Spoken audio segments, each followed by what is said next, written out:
United Nations Secretary General Antonio Guterres is blasting vested interests for peddling a false story that economic growth and tackling climate change are incompatible. Guterres' remarks at the UN climate meeting in Madrid came with a warning.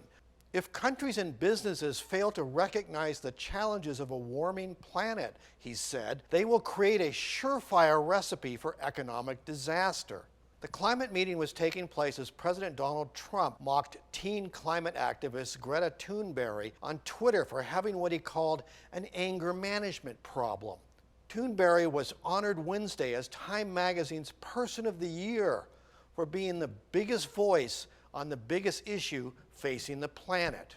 But in opening the conference, Guterres said the world needs to heed urgent calls of young people about the climate emergency. Millions throughout the world, especially young people, are calling on leaders from all sectors to do more, much more, to address the climate emergency we face.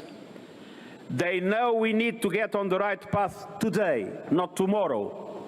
And that means important decisions must be made now. That view is supported in a new report by the Global Commission on the Economy and Climate. The organization is calling for investing $90 trillion over the next 10 to 15 years on low-carbon, smart, and resilient infrastructure in population centers, while easing reliance on fossil fuels and protecting forests. In fact, the global body hails its plan as a use-it-or-lose-it business opportunity that could generate annual earnings of $26 trillion if nations and companies seize the challenge. But it warned, the train is fast leaving the station. The calls come as scientists warn of a state of planetary emergency. The consensus of climate scientists is that countries need to cease burning fossil fuels by 2050. They say that would ensure that global temperatures don't rise more than 1.5 degrees Celsius or 2.7 degrees Fahrenheit to avoid irreversible damage to the planet.